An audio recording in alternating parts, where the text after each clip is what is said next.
One of the most cherished tragedies from Greek mythology is brought to the big screen in the Sandman, but it is given a unique twist that is appropriate for the grim fantasy setting.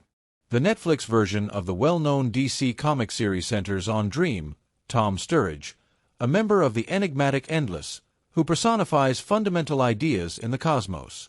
Dream has already encountered numerous new characters from other dimensions during his narrative in the first volume of the Sandman Season 2. In the second and last episode, Dream sets out to make amends for one of his worst actions by rescuing Nada, Eurydice Nahiga, after he has repaired the significant harm his incarceration caused in Season 1. In addition to introducing Delirium, Esme Creed-Miles, and Destiny, Adrian Lester, two new members of the Endless family, Dream receives visits from a number of mythological characters, such as the Norse gods Odin, Loki, and Thor, Clive Russell, Freddie Fox, and Laurence O'Fuarain, respectively. But it also examines Dream's far closer connection to a particular important mythology.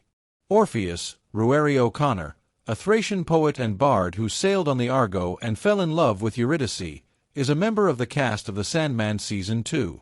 Similar to the tale, the show's depiction of their romance ends tragically when Eurydice, Ella Rumpf, steps on a viper, which bites her and poisons her, killing her. In the midst of suffering and loss, Orpheus' love endures and motivates him to venture into the underworld in the hopes of persuading the gods to give Eurydice back to him. Orpheus uses his musical abilities to win over the hearts of Hades, Gary Cooper, the Greek god of death, and his wife Persephone, Antonia Desplat, allowing him to bring Eurydice back to the mortal world. Orpheus is tasked with leading the way, nevertheless, and is not allowed to turn around until they have both passed through the underworld's entrance. Before his bride may safely enter the mortal realm, Orpheus makes the mistake of looking back at her eagerly, sending her permanently to the underworld.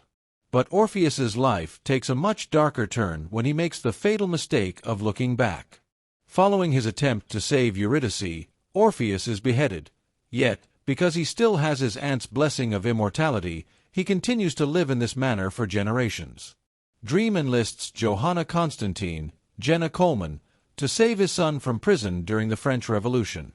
Despite breaking the ancient laws of the Endless, Dream ultimately decides to end his child's life in the present-day timeline in order to bring him to peace, leaving the Sandman Season 2, Volume 1 on a cliffhanger. Thank you for watching. Please subscribe.